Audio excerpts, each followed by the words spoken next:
Hello, folks, and welcome to another production of the Single 8 Show Half-Hour Power Hour. Your name is? My name is Michael Davis. Your name is?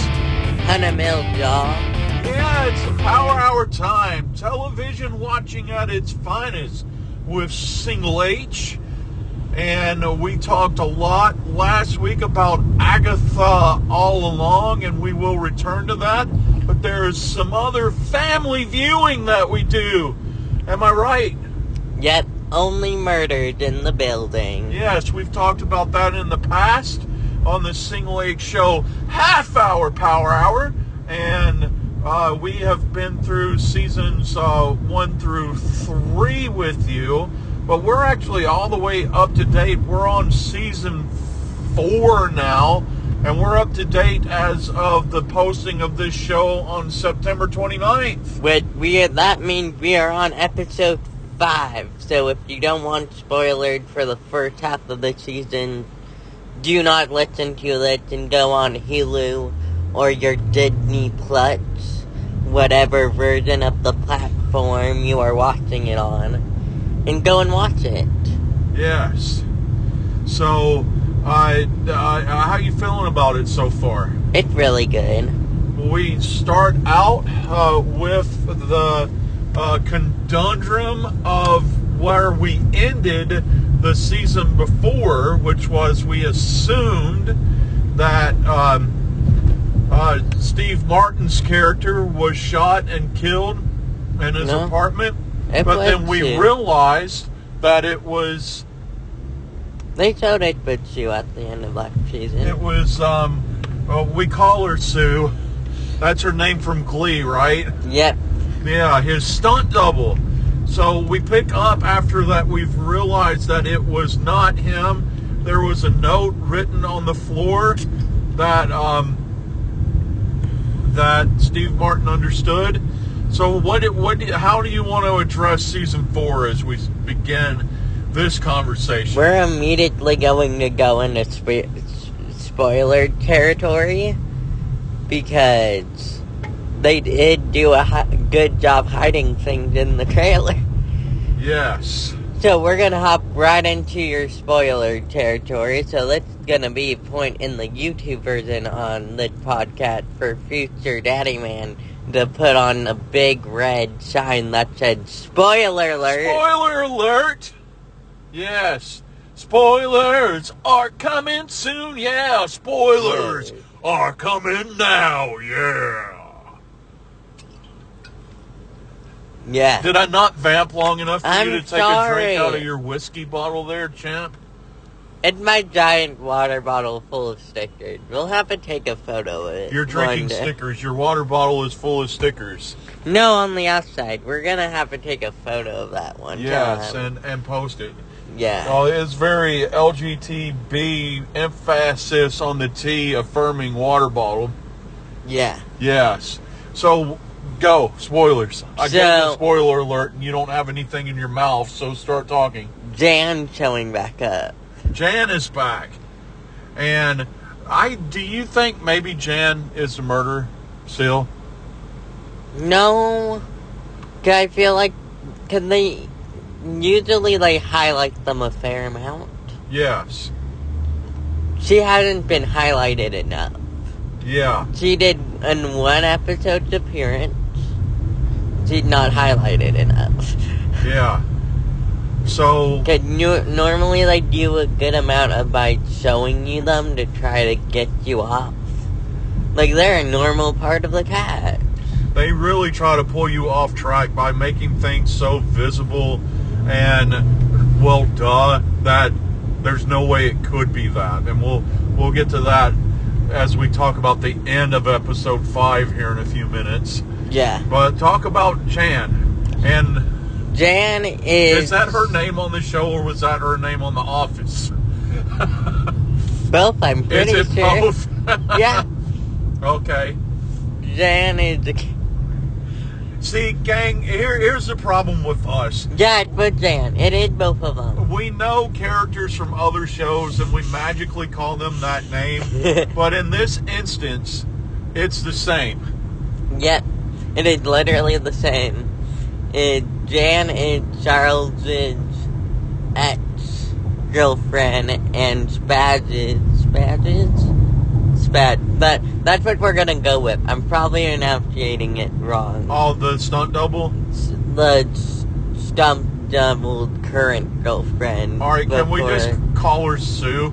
Yeah, Sue. And then that way we know who we're talking about. And all of Yeah. you listeners should just know that we are talking about the powerful Jane Lynch, the greatest thespian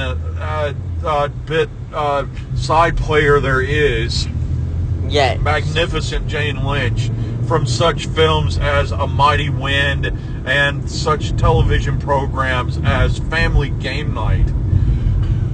Yeah. Back to you. And the drinking game. There's a drinking game? You could probably... There's a change. Take a drink if you see Jane Lynch. There's a drinking game off of Glee. Oh, is there? There's for sure someone made a drinking game off of Glee. Yes. Well, and also the desk nurse on Gilmore Girls. Yes. Let's not forget about the role that she's the most known for. Yeah. The desk nurse on the Gilmore Girls. All right, back to you. Yeah, and Jan is currently dating Sue while she's in prison. Jan and the great master thespian Jane Lynch are dating. Yeah. Yes. Keep going. Yeah, and that's like the angle and she comes in like worried about her, and I love it. I'm like, isn't that what happened to Steve Martin's wife too? Didn't he lose his wife to Jane Lynch on a previous season? No, because she was dating. She dated him in the first season. No, not Jan. Like, isn't there a part of the storyline? Because we all know that he has a daughter.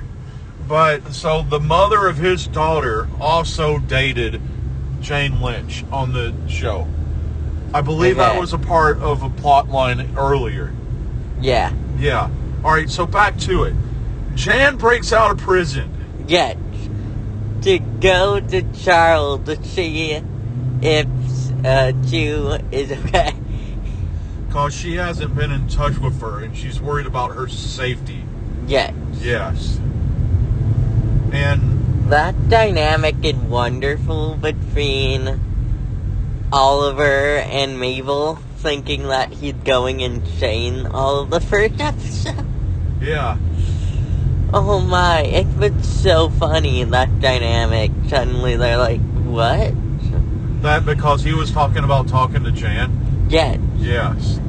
And they said, no way, she's in prison. And then the police storm in? Yeah. Yeah. Jan going through the closet, that was... Now looking at it, it's hard for me to not see it as a gay joke to some capacity. Did they reveal to her about all the hidden passages in the hotel? They figured that out last season, all the hidden passages. Yes, they did, but did they tell Jan about them? I don't think so. Yeah, because now I'm trying to figure out also, how did Jan figure out about the hidden passages? Well, that's probably how she did him, like, at least one kill last season. So we know that she knows about him. In the first season, no matter what, she's a murderer. She knows where secret passages are. She was the murderer in the first season, and then they had to prove that they were not murderers in the second season. And then the third season was all about the play. Yeah. Okay. And now it's back in the hotel. Yes. Yes. And the apartments. Yes. So. And Kingo's character is so funny. Who's Kingo? Kingo is the guy in the Otonia that is all Christmas stuff. Okay. So so we need to even introduce those characters. We haven't even talked about that. We realize that there's this whole other wing of the apartments, or the Artonia. Yeah. We're going to say it wrong, but it's...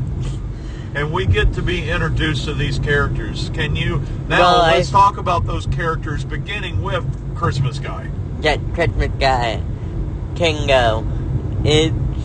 I love that dynamic between Mabel. I love that scene when it's the person who's playing Mabel with the gun and Mabel trying to convince her not to. Yeah. Like, don't provoke.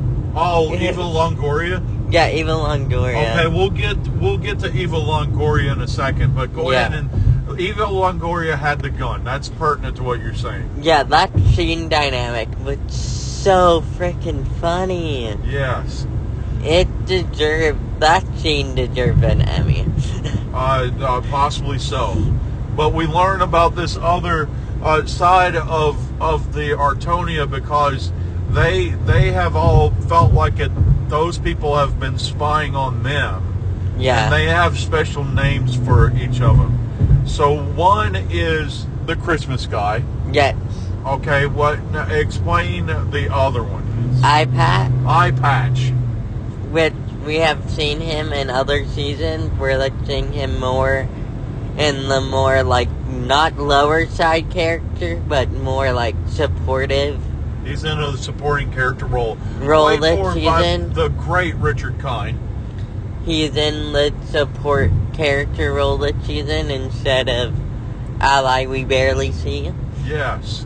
And a family that looks like the mom from Murders at Waverly. No, it's not her. But yeah, I was about to agree with you though. She looked pretty close to the mom. Yeah. But so they're all over there, and they think that they've been spying on them. Yeah. And then they realize, no, they haven't. Yeah. Yeah, and they kind of all have their own lives. But they are very much aware of the detectives in the other building. Yeah. Yeah.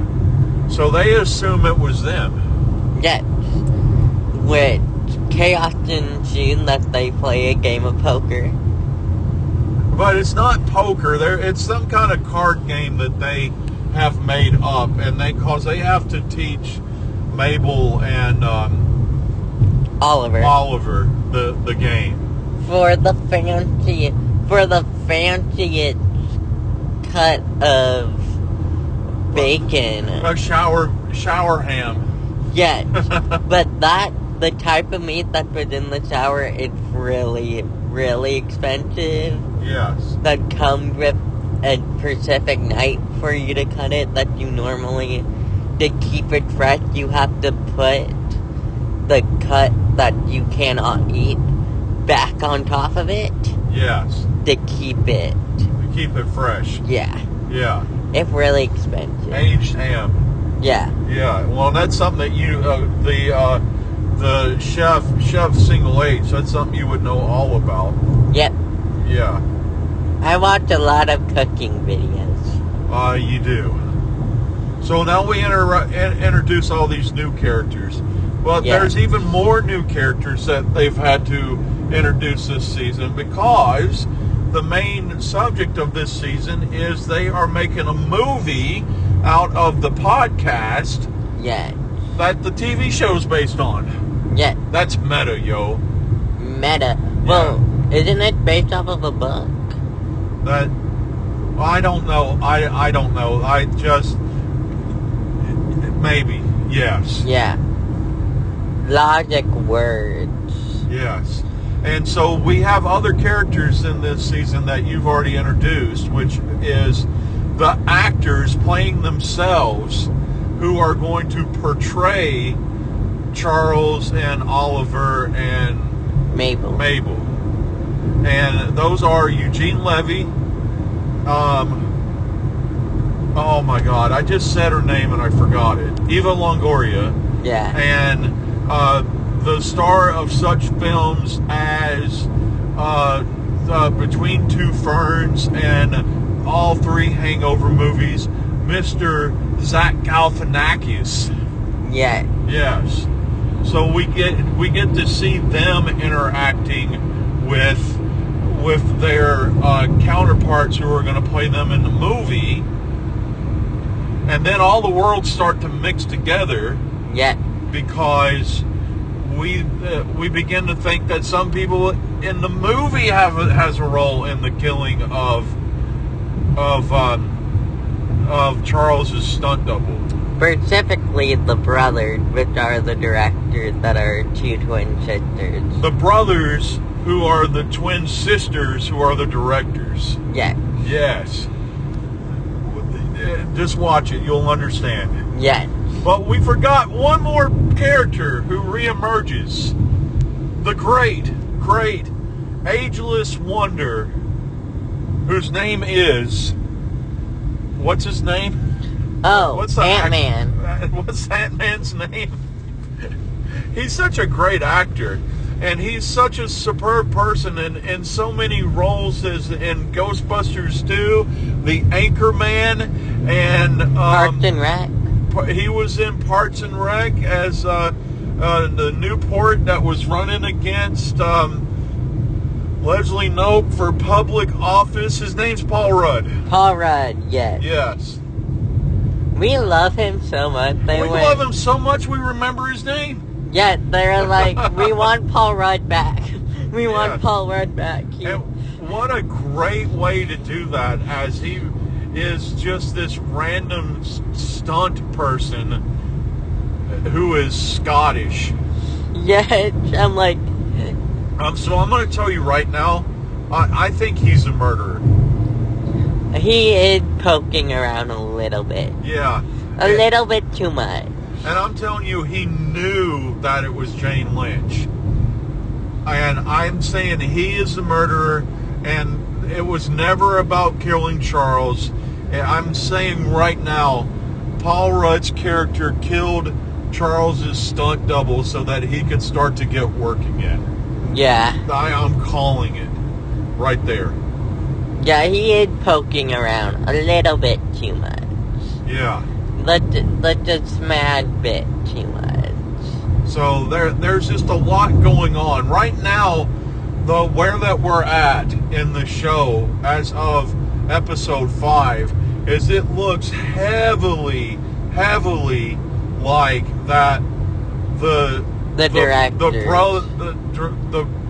brothers directors who are twin sisters may have been the people to do it, possibly to create a sequel. Yes. But it also, if it was Paul Rudd, he needs someone else. He still needs someone else. Yeah. Well, it could be anybody in the stunt community. Yeah. Because we did realize, is that the most recent episode or was it episode 4, that in the timing of everything that took place, there's no way that anyone could have shot them, ran across and disposed of the body. Yeah. It had to be 2 accomplices. Yes. Yes. It was episode 5. We figure that information out. Yeah. So there's another character who is this sort of shadow writer. He's a person that's piecing the story together somewhat. Yes.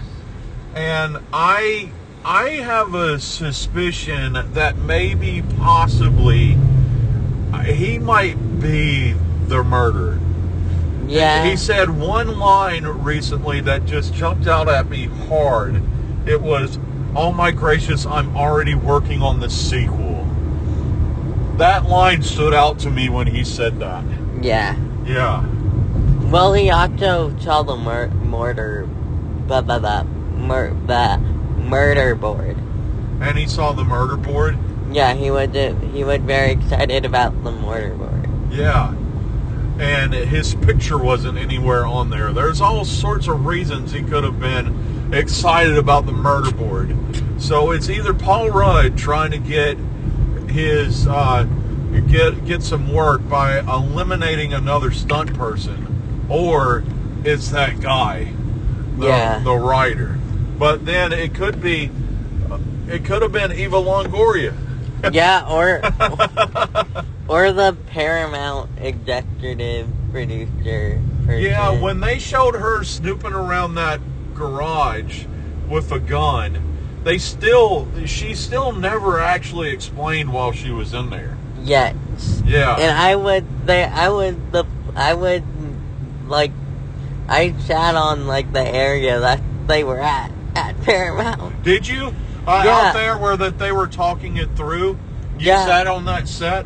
Yeah, so they only did it, before the main stages. Uh-huh. So they were right at the gate. Yeah. I have been in the area, like, near, like, that gate area. They have a feeder inside for premieres. It's awesome. That's cool. The outside of Paramount is awesome. I'll see if I can if I took photos of the gate. I might have it selfie. Okay. But it was awesome. Did you get to go see any of the sound stages and stuff? Did you get to walk around there? No, I was surprised that they didn't do it in one of the sound stages. Yeah. So I'm like, there's so much room in one of the That's true. sound stages, but I get it not wanting to have a lot of kids around, like, where things could be filming. For sure. Yeah. For sure. So how has it, let's get back to the show. Yeah. So now we're just kind of excited to see what's next.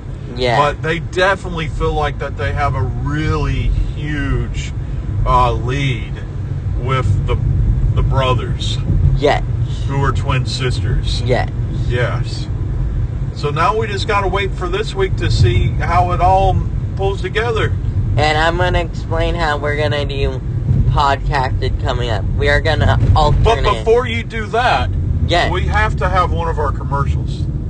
So, that's right, friends. It's almost October, and we at Rolling Greens Golf and Cemetery realize that the fall is a season both for remembering the deceased and the weather for 18 holes of beautiful championship golf. Here in our crisp fall fields, you can begin to get in that Halloween spirit, while you also enjoy the game that brings you a little bit of the lively outdoors. That's right. At Rolling Greens Golf and Cemetery, we have a season for you, even if it's your final one. Make the place you had your hole-in one your place for your hole-for-one, Rolling Greens. Yeah. And also our other sponsor, Come and get your cup of roasted coffee here at Beanie's Coffee in Hatchetfield. Come and taste our new Blue Brew and enjoy a little taste of musical depth.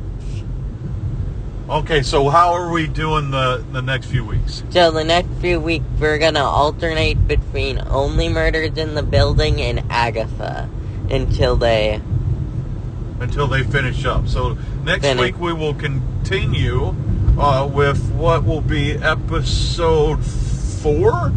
We will be reviewing episode 3 and 4 of Agatha. Oh yeah, because we didn't review this week's episode. We'll do 3 and 4 next week on the Single 8 Show Half Hour Power Hour. And then we will return to form afterwards. And talk about random stuff. Yeah. Yeah. I just want to rant about Marvel and Only Murders in the Building at them.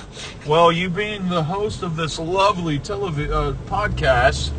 Television, audio, YouTube, things. We can celebrate with a few listeners all of the beautiful things. Yeah. That was the Single 8 Show Half Hour Power Hour for this week. Your name is... My name is Michael Davis. Your name is... Hannah Mildahl. Have a great week.